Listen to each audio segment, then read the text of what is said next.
साथियों, हाँ मैं लेकर आया हूँ आज आपके लिए फिर से एक न्यू क्लास। इस क्लास पर अपन पढ़ने वाले हैं यहाँ पर 40 महत्वपूर्ण प्रश्न जो आगामी एग्जाम की दृष्टि से बहुत ही इंपॉर्टेंट रहने वाले हैं। तो साथियों, जुड़ जाइए चैनल से और बने रहिए वीडियो के अंत तक। जितने भी विद्यार्थी नए जुड़े हैं सब चैनल को सब्सक्राइब कर लो ताकि आने वाली हर क्लास आपको मिल सके। ओके साथियों, चलो बढ़ते अपनी क्लास की। और अपनी क्लास का पहला क्वेश्चन है यहाँ पर कि 1858 ईस्वी में कंपनी की ओर से राजपूत राज्यों से संधि करने वाला अधिकारी था। तो क्वेश्चन कह रहा है कि जो 1818 ईस्वी में कंपनी की ओर से जो राजपूत राज्यों से संधि करने वाला अधिकारी था वो कौन था। किनसे? राजपूत राज्यों से जो संधि करने वाला अधिकारी था वो कौन था, देखते हैं। मॉक मैसन, जेम्स फर्ग्यूसन, चार्ल्स हेक्टर या फिर चार्ल्स मेडकॉफ। तो कौन था? अपना राइट आंसर हो जाएगा यहाँ पर क्या अपना राइट आंसर होगा? डी अपना राइट आंसर हो जाएगा कि जो चार्ल्स मेडकॉफ था वह राजपूत राज्यों से संधि करने वाला अधिकारी था। किसकी तरफ से? ईस्ट इंडिया कंपनी की तरफ से। और कब की बात है? 1818 की। जो 1818 में कंपनी की ओर से राजपूत राज्यों से संधि करने वाला अधिकारी था वो था चार्ल्स मेडकॉफ। ओके साथियों, याद रहेगा आपको। अच्छा क्वेश्चन है, ऐसे क्वेश्चन एग्जाम पर रिपीट होते हैं या फिर पूछे जाते हैं, तो आप अच्छे से क्वेश्चंस को पढ़ो, याद रखो। ओके, नेक्स्ट क्वेश्चन है अपना कि हटुंडी अजमेर में गांधी आश्रम की स्थापना के द्वारा की गई। तो जो हटुंडी अजमेर में स्थित गांधी आश्रम है उसकी स्थापना है वो किसके द्वारा की गई थी? तो अर्जुन लाल सेठी, हरिभाऊ उपाध्याय, जमनालाल बजाज या फिर माणिक्यलाल वर्मा। तो जो हटुंडी अजमेर में गांधी आश्रम है उसकी स्थापना की गई, वह की गई हरिभाऊ उपाध्याय के द्वारा। किसके द्वारा? हरिभाऊ उपाध्याय के द्वारा। बी अपना राइट आंसर यहाँ पर हो जाएगा बच्चों। साथियों, क्वेश्चंस को अच्छे से पढ़ो और फिर आंसर करो, कमेंट्स में आंसर करो साथियों, आंसर किया करो। उससे क्या है कि आपको इंटरेस्ट रहता है, इंटरेस्ट बढ़ता है आपका भी, और वो क्वेश्चन हमेशा के लिए आपको दिमाग में बना रहता है। ओके, नेक्स्ट क्वेश्चन है अपना कि विजय सिंह पथिक ने किस समाचार पत्र के माध्यम से बिजोलिया किसान आंदोलन का प्रचार पूरे भारत में कर दिया था? तो जो विजय सिंह पथिक थे उन्होंने जो बिजोलिया किसान आंदोलन था उसका प्रचार पूरे भारत में कौन से पत्रिका के माध्यम से किया था? कौन से समाचार पत्र के माध्यम से किया था? तो देखते हैं, नवीन राजस्थान, तरुण राजस्थान या फिर युगांतर या फिर प्रताप। तो अपना राइट आंसर क्या होगा? अपना राइट आंसर यहाँ पर हो जाएगा प्रताप। डी अपना राइट आंसर हो जाएगा कि जो प्रताप समाचार पत्र था इसके माध्यम से जो विजय सिंह पथिक थे उन्होंने बिजोलिया किसान आंदोलन का प्रचार पूरे भारत में कर दिया था, प्रताप समाचार पत्र के माध्यम से। ओके, आ जाते हैं अपने अगले क्वेश्चन पर। अगला क्वेश्चन है अपना कि चित्तौड़गढ़ स्थित विजय स्तंभ पर पहला स्मारक डाक टिकट कब जारी किया गया?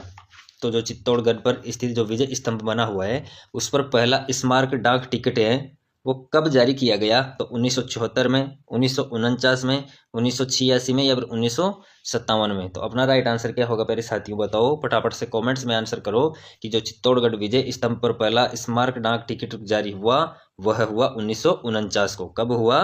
1949 को, याद रहेगा आपको। चलो आ जाते हैं अपने नेक्स्ट क्वेश्चन पर। अपना नेक्स्ट क्वेश्चन है बच्चों कि अकबर द्वारा निर्मित शुक्र तालाब किस किले में स्थित है? तो किसके द्वारा निर्मित है? अकबर द्वारा निर्मित जो शुक्र तालाब है वो कौन से किले पर स्थित है? तो शेरगढ़, नागौर, गागरोन या फिर सिवाना। तो अपना राइट आंसर क्या हो जाएगा? अपना राइट आंसर हो जाएगा कि जो अकबर द्वारा निर्मित शुक्र तालाब है वह नागौर किले में स्थित है। कौन से किले में स्थित है? नागौर किले में।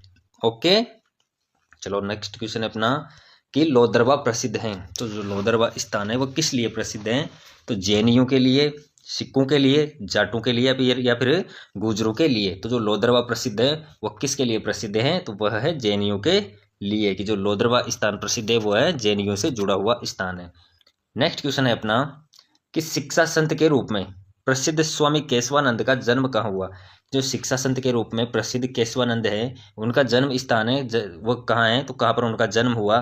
तो बाणासुर गांव, मंगलूना गांव, हरनावा गांव या फिर रामपुरा बेरी। तो अपना राइट आंसर क्या होगा कि जो शिक्षा संत के रूप में प्रसिद्ध स्वामी केशवानंद जी थे उनका जन्म हुआ मंगलूना गांव में। बी अपना राइट आंसर यहाँ पर हो जाएगा। ओके साथियों, नेक्स्ट क्वेश्चन अपना कि भारतीय लोक कला मंडल संस्थान कहाँ स्थित है? कौन सा? भारतीय लोक कला मंडल संस्थान, यह कहाँ पर स्थित है? तो उदयपुर, जोधपुर, टोंक या फिर जयपुर। तो अपना राइट आंसर क्या होगा बच्चों यहाँ पर कि जो भारतीय लोक कला मंडल संस्थान स्थित है वह स्थित है उदयपुर में। तो ए अपना राइट आंसर यहाँ पर हो जाएगा कि जो भारतीय लोक कला मंडल संस्थान स्थित है वो आपका उदयपुर में स्थित है। नेक्स्ट क्वेश्चन है अपना कि कार्तिक महीने में चंद्रभागा पशु मेला राजस्थान में किस स्थान पर आयोजित होता है। कि जो कार्तिक महीने में आयोजित होने वाला चंद्रभागा मेला है, कौन सा चंद्रभागा जो मेला पशु मेला है वो राजस्थान के किस स्थान पर आयोजित होता है। तो बताओ साथियों किस स्थान पर आयोजित होता है। आंसर करो फटाफट से, कमेंट्स में आंसर किया करो। तो झालावाड़, झालरापाटन, केशवरायपाटन या फिर सीताबाड़ी। तो अपना राइट आंसर क्या होगा कि जो चंद्रभागा पशु मेला लगता है वह लगता है झालरापाटन में। कहाँ पर लगता है? झालरापाटन में, याद रहेगा। और कब लगता है यह मेला? कार्तिक महीने में। ओके, नेक्स्ट क्वेश्चन है अपना वो है कि सांप्रदायिक सौहार्द के प्रतीक काजी हमीमुद्दीन नागौरी किस सूफी सिलसिले के थे हैं। तो जो सांप्रदायिक सौहार्द के प्रतीक थे कौन? काजी हमीमुद्दीन नागौरी, वो किस सूफी सिलसिले के थे? तो चिश्ती, कादिरी, मगरिबी या फिर सुहरावर्दी। तो अपना राइट आंसर क्या होगा? सुहरावर्दी, डी अपना राइट आंसर हो जाएगा। ओके, चलो नेक्स्ट क्वेश्चन पर आ जाते हैं अपन। नेक्स्ट क्वेश्चन है अपनी क्लास का कि मलिक शाह की मस्जिद कहाँ स्थित है। तो मलिक शाह की मस्जिद है वो कहाँ पर स्थित है साथियों? झालावाड़, बारां, जालोर या फिर राजसमंद। तो जो मलिक शाह की मस्जिद स्थित है वो है जालोर। जो मलिक शाह की मस्जिद स्थित है वो है जालोर, आपके जालोर में स्थित है मलिक शाह की मस्जिद, याद रहेगा आपको। नेक्स्ट क्वेश्चन है अपना कि भारत की प्रथम जैतून रिफाइनरी राजस्थान में स्थापित की गई।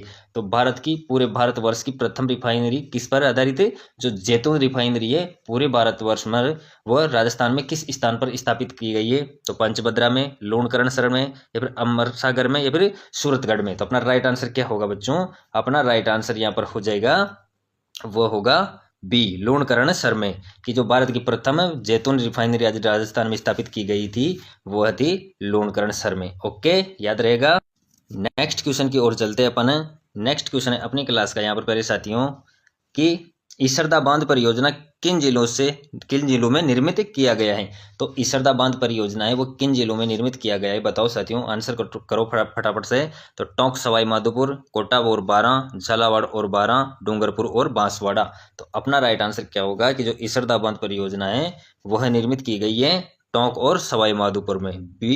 ए अपना राइट आंसर यहाँ पर हो जाएगा। ए अपना राइट आंसर होगा कि जो टोंक और सवाई माधोपुर में जो ईसरदा बांध परियोजना है उसका निर्माण किया गया है।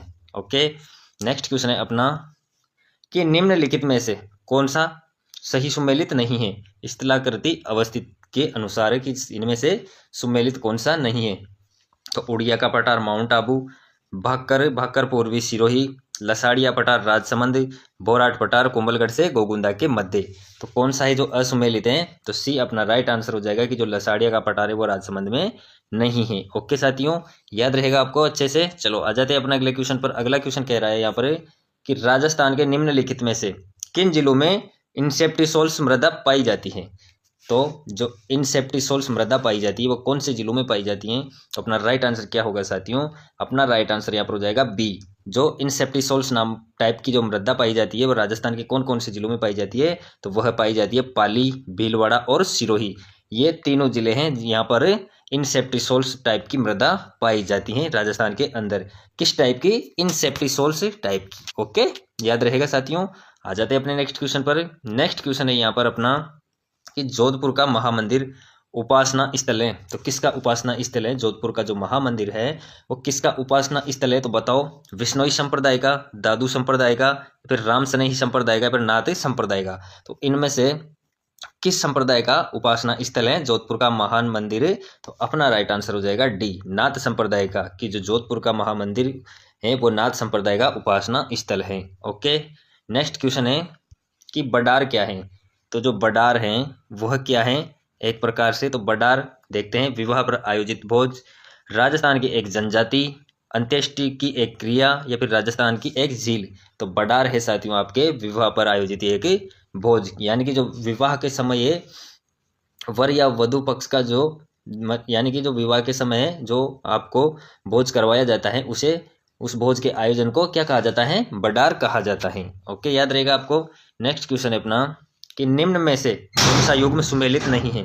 तो बताओ साथियों कि इनमें से निम्न में से कौन सा युग्म है जो सुमेलित नहीं है। तो हमीर महाकाव्य नयन चंद्र सूरी, या फिर वंश भास्कर सूर्य मल मिश्रण, या फिर कुवलयमाला उद्योतन सूरी, या फिर पृथ्वीराज विजय चंद्र बरदाई।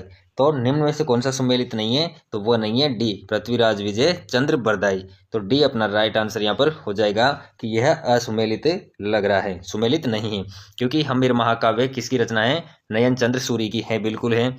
वंश भास्कर सूर्यमल मिश्रण की है, बिल्कुल है। और कुवलयमाला उद्योतन सूरी, बिल्कुल कुवलयमाला वह उद्योतन सूरी ने लिखी थी, परंतु जो पृथ्वीराज विजय वो चंद्र बरदाई ने नहीं लिखी थी, तो यह असुमेलित हो जाएगा। तो डी अपना राइट आंसर यहाँ पर हो गया। ओके साथियों, नेक्स्ट क्वेश्चन की ओर बढ़ते हैं। अपना नेक्स्ट क्वेश्चन है कि निम्नलिखित में से कौन सा सुमेलित नहीं है, किसके आधार पर, राजनीतिक कार्यकर्ता संबंधित देशी राज्य। तो कौन सा है जो सुमेलित नहीं है, तो देखते हैं। कृष्ण दत्त पालीवाल जो धौलपुर, हरिमोहन माथुर करौली, मथुरा दास माथुर मारवाड़, गोपीलाल यादव भरतपुर। तो कौन सा सुमेलित नहीं है कि राजनीतिक कार्यकर्ता संबंधित देशी राज्य, कि कौन सा कार्यकर्ता कौन सी देशी रियासत से था, तो कौन सी देशी रियासत से कौन सा राजनीतिक कार्यकर्ता, तो कौन सा असुमेलित है वो छांटना है अपन को। तो अपन राइट आंसर क्या हो जाएगा, बी, हरिमोहन माथुर करौली। जो हरिमोहन माथुर करौली हैं ये असंगत हैं, असुमेलित हैं, कि राजनीति की इस देशी रियासत का, करौली देशी रियासत का राजनीतिक कार्यकर्ता था वह हरिमोहन माथुर नहीं था। तो जैसे धौलपुर का राजनीतिक कार्यकर्ता था वो था कृष्णदत्त पालीवाल, बिल्कुल था। मथुरा दास माथुर था मारवाड़ का, बिल्कुल। गोपीलाल यादव था भरतपुर का, बिल्कुल। परंतु हरिमोहन माथुर करौली का नहीं था। तो इस क्वेश्चन के अनुसार अपना राइट आंसर हो जाएगा, वो हो जाएगा बी। ओके, आ जाते हैं अगले क्वेश्चन पर। अगला क्वेश्चन है अपना कि भरतपुर राज्य प्रजा संघ की स्थापना हुई, जो भरतपुर राज्य प्रजा संघ था उसकी स्थापना कब हुई, तो बताओ कब हुई। पर आप फटाफट से आंसर करो साथियों, कमेंट्स करो, बताया करो, क्वेश्चंस का आंसर दिया करो, उससे आपकी जो एकाग्रता है वो बनी रहती है, क्वेश्चंस पे आपका ध्यान रहता है, और वह क्वेश्चंस आप हमेशा के लिए भूलते नहीं हो। क्यों, क्योंकि एक तो उसको आपने पढ़ा, उसको समझा और फिर उसका आंसर भी किया, तो वह अच्छे से दिमाग में बैठ जाता है। चाहे कमेंट्स किया करो, आंसर किया करो, चाहे गलत हो, क्वेश्चंस नहीं भी आ रहा है तो भी आंसर किया करो, उससे आपको ये होगा कि कितने क्वेश्चंस के आंसर क्लास में से मैं कर पा रहा हूँ।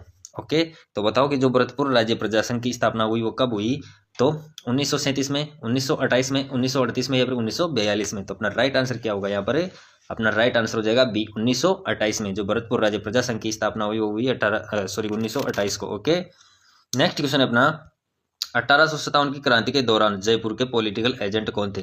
तो जो 1857 की क्रांति हुई उसके दौरान जो जयपुर के पॉलिटिकल एजेंट थे वो कौन थे, तो मॉकमेसन, मेजर बर्टन, विलियम ईडन या फिर मेजर मॉरिसन। तो कौन थे, तो जो 1857 की क्रांति के दौरान जयपुर के पॉलिटिकल एजेंट थे वह थे विलियम ईडन। कौन थे, विलियम ईडन। याद रहेगा आपको, जो विलियम ईडन थे वो 1857 की क्रांति के दौरान जयपुर के पॉलिटिकल एजेंट थे। तो सी अपना राइट आंसर यहाँ पर हो जाएगा। ओके, बढ़ते हैं अगले क्वेश्चन की ओर।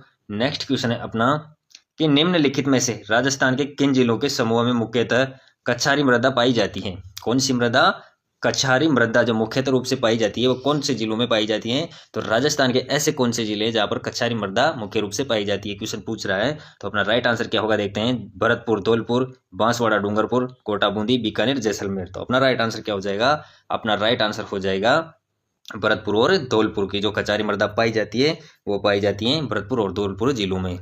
ओके साथियों, आ जाते हैं अपन नेक्स्ट क्वेश्चन पर कि जनगणना 2011 के लिंगानुपात अनुसार राजस्थान में, तो बताओ साथियों, जो राष्ट्रीय औसत से 15 बिंदु कम है, राष्ट्रीय औसत से 6 बिंदु अधिक है, राष्ट्रीय औसत से 6 बिंदु कम है, या फिर राष्ट्रीय औसत से 11 बिंदु कम है। तो जनगणना 2011 के लिंगानुपात अनुसार राजस्थान में अपना राइट आंसर हो जाएगा कि जो जनगणना 2011 के लिंगानुपात अनुसार राजस्थान में राष्ट्रीय औसत से 15 बिंदु कम है। ओके, नेक्स्ट क्वेश्चन है अपना वो है कि 2001 की जनगणना के अनुसार राजस्थान की कुल जनसंख्या में अनुसूचित जनजाति की जनसंख्या का प्रतिशत कितना है।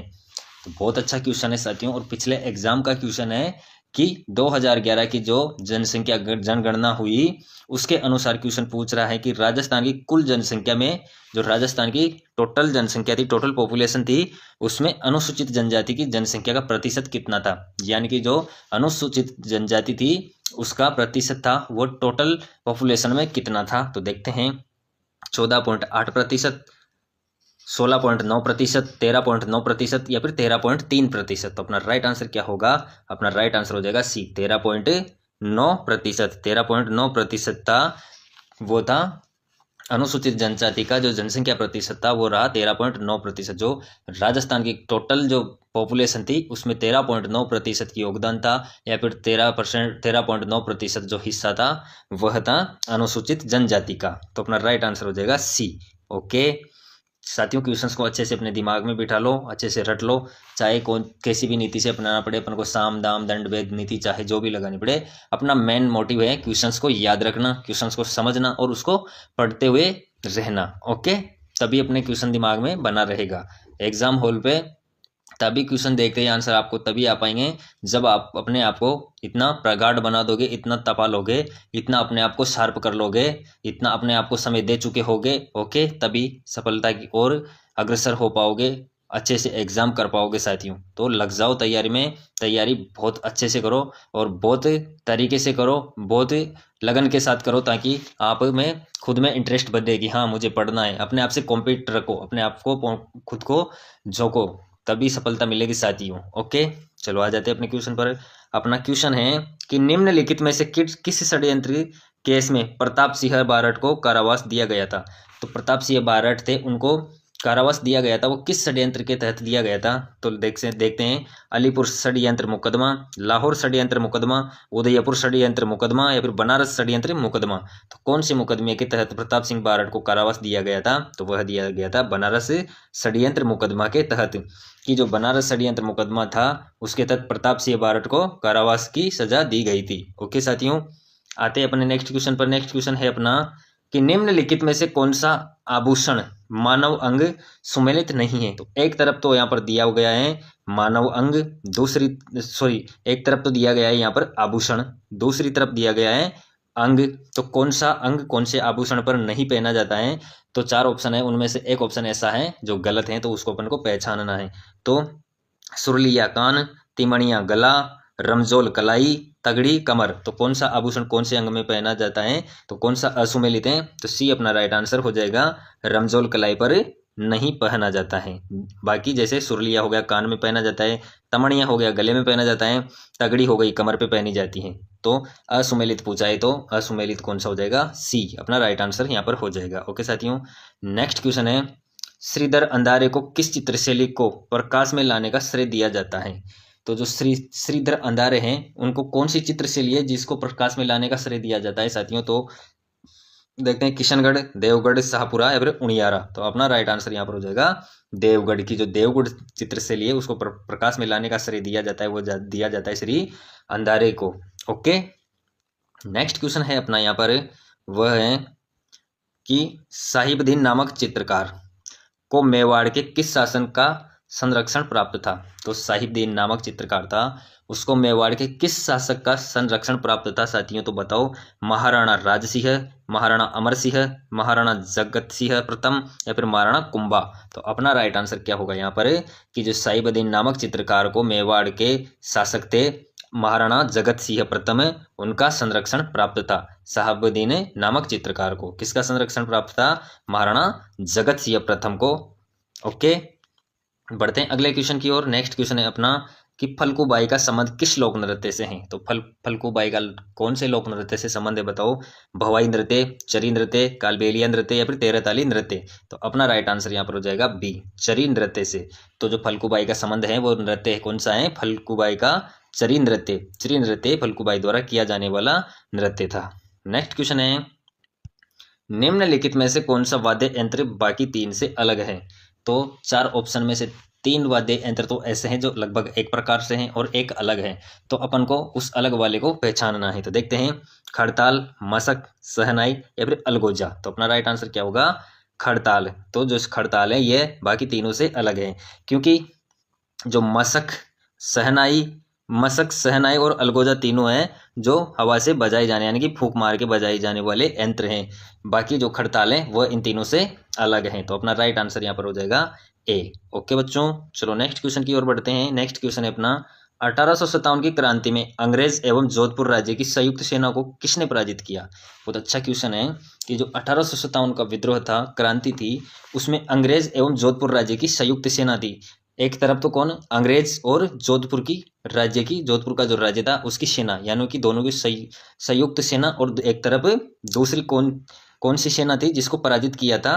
तो ठाकुर कुशाल सिंह ने, जयदयाल ने, मेहराब खान ने या फिर रावत राम सिंह ने। तो अपना राइट आंसर हो जाएगा ठाकुर कुशाल सिंह ने। ए अपना राइट आंसर हो जाएगा कि जो अंग्रेजों और जोधपुर की दोनों की संयुक्त जो सेना थी उसको ठाकुर कुशाल सिंह ने परास्त कर दिया था अकेले ने ही। ओके, नेक्स्ट क्वेश्चन अपना साथियों, निम्नलिखित ठिकानों में से किसने चवरी कर लगाया? तो कौन सा ठिकाना था जिसके द्वारा चवरी कर लगाया गया? तो कुचामन, डीडवाना, भैंसरोडगढ़ या फिर बिजोलिया। तो अपना राइट आंसर क्या होगा यहाँ पर? अपना राइट आंसर हो जाएगा बच्चों यहाँ पर बिजोलिया, कि जो बिजोलिया ठिकाना था उसने सर्वप्रथम चवरी कर लगाया था। ओके, चलो अगले क्वेश्चन की ओर बढ़ते अपन। नेक्स्ट क्वेश्चन है कि महणसर प्रसिद्ध है। तो जो महणसर है वो किसके लिए प्रसिद्ध है? तो सोने की चित्रकारी के लिए, मुगलकालीन चित्रों की अधिकता के लिए, 360 की लाड़ियों की हवेली के लिए, या फिर सती माता मंदिर के लिए। तो किसके लिए प्रसिद्ध है महणसर? तो महणसर प्रसिद्ध है सोने की चित्रकारी के लिए। ए अपना राइट आंसर यहाँ पर हो जाएगा। ओके साथियों, अगला क्वेश्चन है कि बातारी फुलवारी कितने खंडों में विभक्त हैं? तो जो बातारी फुलवारी नामक ग्रंथ है वो कितने खंडों में विभक्त है साथियों? बहुत अच्छा क्वेश्चन है, बहुत बार पूछा गया क्वेश्चन है। तो बताओ साथियों, कमेंट्स करो फटाफट में। आप कमेंट्स नहीं करते हो तो बताओ, कमेंट्स करो कि जो बातारी फुलवारी है कितने खंडों में विभाजित है। तो बताओ 8, 10, 14 या फिर 16। तो अपना राइट आंसर हो जाएगा यहाँ पर सी, 14 खंडों में विभक्त हैं। कौन? बातों की जो बातारी फुलवारी नामक पुस्तक है वह 14 खंडों में विभक्त है, याद रहेगा आपको। चलो आ जाते हैं अगले क्वेश्चन पर। नेक्स्ट क्वेश्चन है अपना कि गोविंद देव मंदिर जयपुर एवं मदन मोहन मंदिर करौली का संबंध किस संप्रदाय से है? तो कौन कौन से? एक तो गोविंद देव मंदिर कहाँ का? जयपुर का। जो जयपुर का गोविंद देव जी का मंदिर है एक तो उसकी बात हो रही है। दूसरा है मदन मोहन मंदिर करौली का, जो करौली में स्थित मदन मोहन मंदिर है, दूसरा उसकी बात हो रही है। तो इन दोनों का संबंध है वह किस प्रकार, किस संप्रदाय से संबंधित है? तो दोनों मंदिर है वो कौन से संप्रदाय से संबंधित है? क्वेश्चन पूछ रहा है किस किस के लिए। एक तो राधा गोविंद मंदिर जयपुर और एक मदन मोहन मंदिर करौली का संबंध है वह किस संप्रदाय से है? तो किस संप्रदाय से देखते हैं, नाथ, वल्लभ, राम सनेही या फिर गोड़िये। तो अपना राइट आंसर क्या होगा? अपना राइट आंसर हो जाएगा डी, गोड़िये, कि जो दोनों मंदिर का संबंध है वह गोड़िये संप्रदाय से संबंधित है। और दोनों ही मंदिर बहुत प्रसिद्ध मंदिर है, बहुत चर्चित मंदिर है साथियों। ओके, अगला क्वेश्चन है केसरी सिंह बारट ने चेतावनीराज चुंगटिया किसको संबोधित करते लिखा? तो बताओ साथियों कि केसरी सिंह बारट ने जो पुस्तक लिखी थी चेतावनीराज चुंगटिया, वो किसको संबोधित करके लिखी थी? तो महाराणा प्रताप सिंह को, महाराणा फतेह सिंह को, महाराणा अजीत सिंह को या फिर मिर्जा राजा जय सिंह को। तो अपना राइट आंसर हो जाएगा यहाँ पर बी, महाराणा फतेह सिंह को, कि केसरी सिंह बारट ने जो चेतावनीराज चुंगटिया पुस्तक लिखी वो महाराणा फतेह सिंह को संबोधित करके लिखी थी। ओके, याद रहेगा आपको। इसी के साथ अपनी क्लास यहाँ पर समाप्त होती है साथियों। वीडियो के अंत तक बने रहने के लिए बहुत बहुत धन्यवाद। और साथियों जितने भी विद्यार्थी नए जुड़े हैं वो चैनल को सब्सक्राइब करके बेल आइकन दबा लो ताकि आने वाली हर क्लास का नोटिफिकेशन आपको मिल सके। और चतुर्थ श्रेणी वाले विद्यार्थी जितने भी नए जुड़े हैं वो सब्जेक्ट वाइज क्लास पाने के लिए प्ले लिस्ट में जाकर अन्य क्लास देख सकते हैं सब्जेक्ट वाइज। ओके, धन्यवाद।